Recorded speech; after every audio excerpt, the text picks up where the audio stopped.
नमस्कार, मैं हूं आंचल सिंह। सुप्रीम कोर्ट से सोनिया सेना सरकार को बड़ा झटका और वहीं अर्नब गोस्वामी को बड़ी राहत।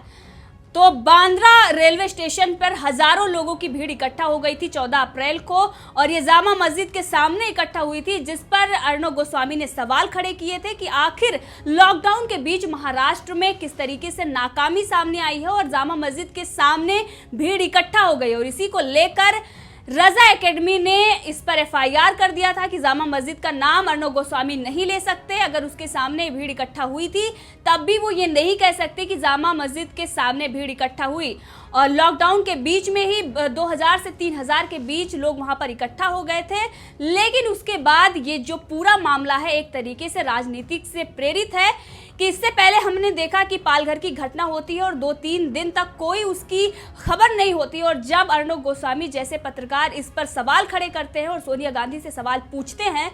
तो किस तरीके से उन पर 200 से ज्यादा एफआईआर दर्ज की जाती है और उन पर हमला भी होता है और वहीं बाहर 1 घंटे तक उनसे पूछताछ चलती है। और इससे पहले जब पालघर की घटना हुई और पूरी कांग्रेस ने अपना दमथम लगा दिया था, 200 से ज्यादा एफआईआर दर्ज करवाकर अर्नब गोस्वामी को बैन करने की मांग की जा रही थी, उनको अरेस्ट करने की मांग की जा रही थी, क्योंकि उन्होंने सोनिया गांधी से सवाल पूछ लिया था कि पालघर पर आप चुप क्यों हैं, क्योंकि पालघर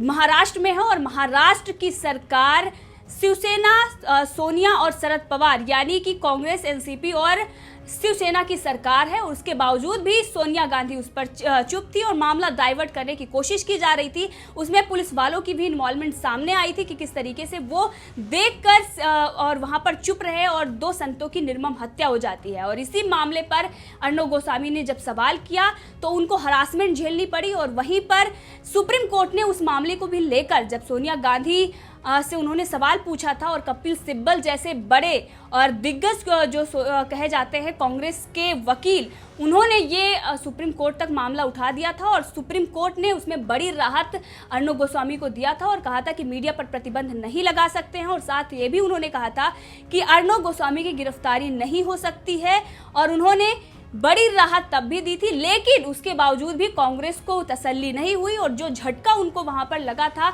एक तरीके से कांग्रेस को मुंह की खानी पड़ी और उनको ये समझ में आ गया कि जिस तरीके से ये एक पत्रकार को हरास कर रहे हैं, उसे बैन करने की कोशिश कर रहे हैं सिर्फ और सिर्फ सोनिया गांधी से सवाल पूछने के बाद, लेकिन सुप्रीम कोर्ट ने उन्हें बड़ी राहत दे दी है। उसके बाद उनको लगातार उनसे किस तरीके से 12 घंटे तक पूछताछ हुई और उसके बाद जब उससे भी इनको कुछ नहीं मिला तो इन्होंने एक पुराना मामला था जो बांद्रा के सामने हमने आपको अभी बताया है, जिसमें सुप्रीम कोर्ट ने अभी बड़ी राहत दी है, वो मामला उठाया जो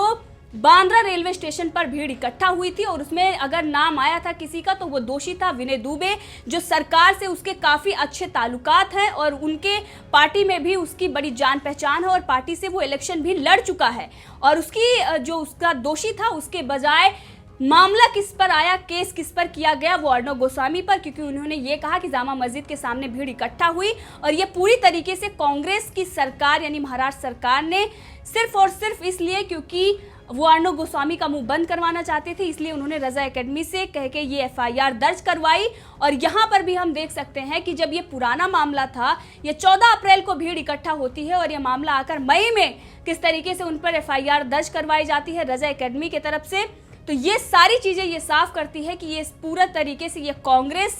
के मंसूबे हैं, उन्हीं से प्रेरित होकर और उनके दबाव में आकर महाराष्ट्र पुलिस इस पर काम कर रही है। आज इसी पर सुप्रीम कोर्ट ने अर्नब गोस्वामी को बड़ी राहत दी है, क्योंकि हरीश साल्वे ने इस मामले में कहा था, दलील दी थी कि ये सिर्फ और सिर्फ अर्नब गोस्वामी को परेशान करने के लिए कहा गया है, इसलिए उनकी जमानत की मांग की थी। और जिस पर सुप्रीम कोर्ट ने 3 हफ्ते तक कोई भी गिरफ्तारी की बात नहीं की है, यानी कि बड़ी राहत अर्नब गोस्वामी को मिली है। और इस पर हरीश साल्वे और कपिल सिब्बल ने जो सुप्रीम कोर्ट में दलीलें दी है वो आपको बताते हैं कि किस तरीके से सुप्रीम कोर्ट में बातें की गई। अर्नब गोस्वामी के वकील हरीश साल्वे ने कोर्ट से कहा कि अर्नब गोस्वामी से पूछताछ के दौरान जो भी पूछा गया वो चिंताजनक है। उन्होंने पूछा कि पुलिस ऐसा क्यों आरोप लगा रही है कि अर्नब गोस्वामी ने कुछ लोगों की मानहानि की है। जिन 2 पुलिसकर्मियों ने अर्नब गोस्वामी से पूछताछ की है उनमें कोरोना के लक्षण हैं, उनमें से एक तो कोरोना पॉजिटिव भी पाया गया है। तो ये बड़ा खुलासा हरीश साल्वे ने किया कि किस तरीके से एक बड़ी साजिश रची गई थी। अर्नब गोस्वामी को वहां पर जो पूछताछ के लिए 12 घंटे के लिए बुलाया गया था उसमें भी, और हरीश साल्वे ने इस पर भी सवाल खड़े किए कि ये पूछताछ वीडियो कॉन्फ्रेंसिंग के जरिए हो सकती थी। और जो सवाल वहां पर पूछे गए वो सवाल ऐसे पूछे गए कि आपकी गेस्ट लिस्ट कौन डिसाइड करता है, आपके आय व्यय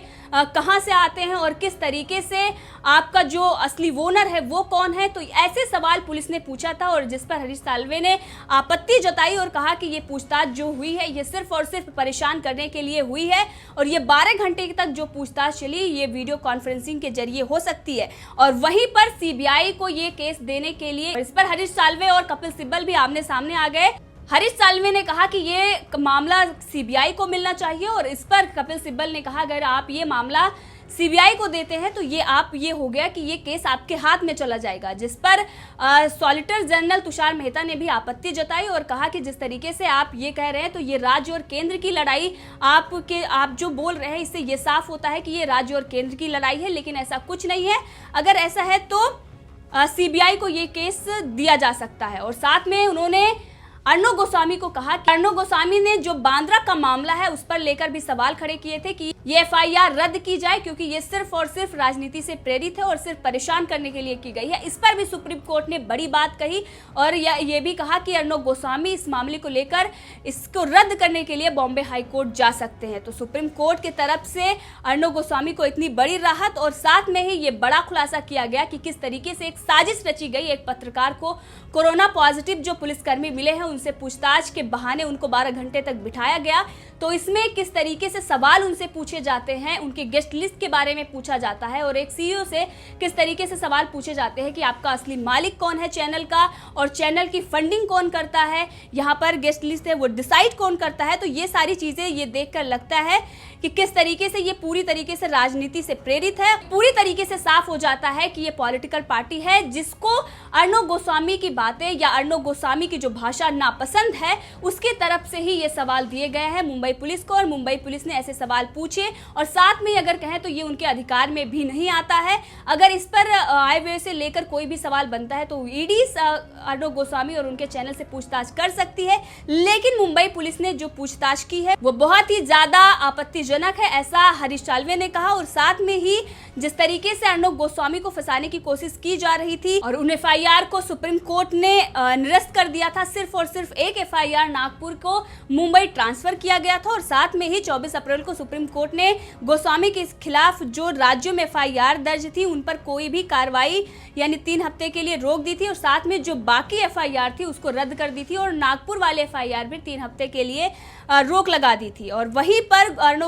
कोर्ट ने अर्नब गोस्वामी को निर्देश दिया था कि वो इस दौरान ट्रायल कोर्ट या हाई कोर्ट में अग्रिम जमानत के लिए भी याचिका दायर कर सकते हैं। और वहीं पर कोर्ट ने केंद्र सरकार, महाराष्ट्र सरकार, मध्य प्रदेश, छत्तीसगढ़ और राजस्थान सरकार को भी नोटिस जारी किया था कि जिस तरीके से उनको अर्नब गोस्वामी को परेशान किया जा रहा था, ये जो मामला था सिर्फ और सिर्फ पालघर का एक मामला था जिस पर उन्होंने सोनिया गांधी से सवाल पूछा था, लेकिन उस मामले पर 200 से ज्यादा एफआईआर दर्ज कर दी गई थी। तो और वहां पर जिस तरीके से सुप्रीम कोर्ट ने राहत दी थी उसके बाद लगातार उनको परेशान किया जा रहा है और कांग्रेस की तरफ से जो उनके वकील हैं कपिल सिब्बल इस मामले को लेकर सुप्रीम कोर्ट पहुंच जाते हैं और उसके बाद जब सुप्रीम कोर्ट से बड़ी राहत मिल जाती है उसके बाद 4 मई को महाराष्ट्र सरकार ने भी सुप्रीम कोर्ट में याचिका दायर की थी और कहा था कि रिपब्लिक टीवी के संपादक अर्नब गोस्वामी जांच में अड़ंगा डाल रहे हैं और पुलिस को वो धमकी दे रहे हैं। महाराष्ट्र सरकार की ओर से मुंबई पुलिस के डिप्टी कमिश्नर ने भी याचिका दायर की थी। तो मुंबई पुलिस के कमिश्नर और महाराष्ट्र सरकार साथ में सुप्रीम कोर्ट पहुंच गई थी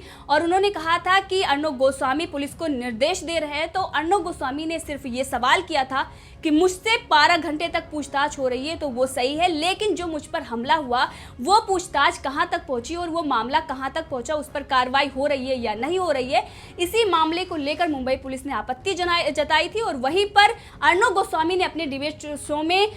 जो कमिश्नर है उनका भी उन्होंने नाम लिया था और इंडिया बुल्स मामले के लिए भी उन्होंने कहा था कि इसकी इन्वेस्टिगेशन में कर रहा हूं, इसमें कई बड़े पॉलिटिकल लीडर और पुलिस वालों के भी नाम हैं, जिस पर उन्होंने कमिश्नर ने आपत्ति जताई और उन्होंने कहा कि मुझे बदनाम करने की कोशिश की जा रही है, जिसको लेकर वो सुप्रीम कोर्ट पहुंच गए थे। और लगातार कांग्रेस इसका विरोध करती आई है कि जो अर्नब गोस्वामी अपने डिबेट शो में करते हैं वो उनको बदनाम करने की कोशिश की जा रही है, यानी सोनिया गांधी और महाराष्ट्र सरकार जो है उसको बदनाम करने की कोशिश कर रहे हैं, इसीलिए वो सुप्रीम सुप्रीम कोर्ट पहुंच गई थी, लेकिन उस पर भी सुप्रीम कोर्ट ने अर्णब गोस्वामी को राहत दी थी और उन्होंने कहा था कि एक पत्रकार के नाते वो इनका अधिकार है, वो सवाल कर सकते हैं। साथ में ही जब सुप्रीम कोर्ट में अर्णब गोस्वामी भी बांद्रा वाले मामले को लेकर पहुंच गए थे तो इस पर भी उन्होंने कहा है कि इसे रद्द कराने के लिए वो बॉम्बे हाई कोर्ट जा सकते हैं। और साथ में आपको बता दें कि हरीश साल्वे ने जो बड़ा खुलासा किया कि कोरोना पॉजिटिव जो पुलिसकर्मी थे, इसमें भी एक साजिश नजर आती है कि रिपब्लिक भारत को सुप्रीम कोर्ट ने बैन करने से मना कर दिया था और अर्णब गोस्वामी पर प्रतिबंध लगाने से सुप्रीम कोर्ट ने मना कर दिया था। उसके बावजूद भी जिस तरीके से उनसे इंट्रोगेशन की गई और उसमें एक पुलिसकर्मी कोरोना पॉजिटिव मिला है, तो इससे ये समझ में आता है कि किस तरीके से कांग्रेस ने एक घिनौनी चाल चली थी, सिर्फ और सिर्फ इसलिए कि रिपब्लिक टीवी को कुछ दिनों के लिए वो बंद करा सकते हैं। क्योंकि जो उन्होंने ये घिनौनी चाल चली थी उससे ये साफ नजर आता है कि अगर वो कोरोना पॉजिटिव जो पुलिसकर्मी था उससे अर्णब गोस्वामी को कोरोना पॉजिटिव अगर मिलते हैं तो उससे जहां पर अर्णब गोस्वामी काम करते हैं उस पूरे ऑफिस को क्वारंटाइन होना पड़ेगा। और महाराष्ट्र में जो हालात हैं अभी, जिस तरीके से अस्पतालों की दुर्दशा सामने आती है, उससे यही साफ नजर आता है कि महाराष्ट्र में किस तरीके से अव्यवस्था फैली हुई है और उसमें अगर इतने बड़े केस आते हैं तो इससे ये साफ नजर आता है कि किस तरीके से वहां की सरकार सिर्फ और सिर्फ किसके पीछे पड़ी हुई है, एक पत्रकार की, जो उन्होंने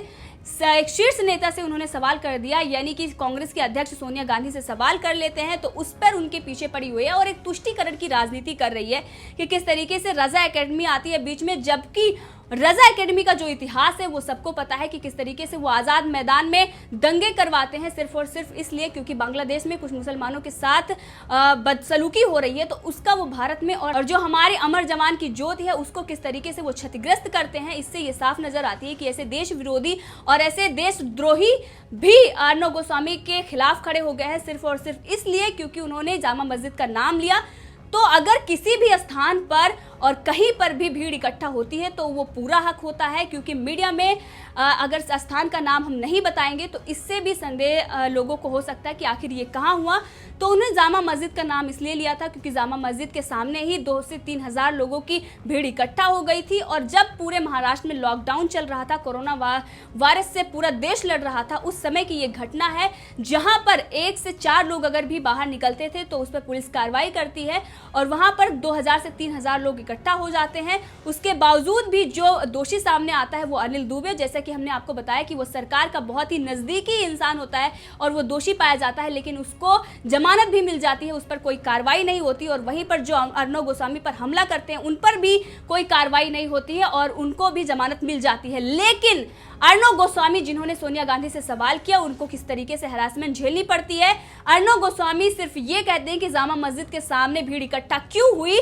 तो उन पर केस कर दिया जाता है। इससे ये साफ नजर आता है कि सोनिया गांधी किस तरीके से एक पत्रकार से यानी अर्णब गोस्वामी से घबराई हुई हैं और किस तरीके से उनको परेशान करने की कोशिश की जा रही है। तो आज ये जो बड़ा खुलासा हरीश साल्वे ने किया कि किस तरीके से पुलिस वालों ने उनसे सवाल पूछे और 12 घंटे तक पूछताछ चली, उसके पीछे की बड़ी साजिश क्या थी, तो इससे साफ नजर आता है कि मीडिया का गला दबाने के लिए कांग्रेस भरपूर कोशिश कर रही है। जय हिंद, जय भारत।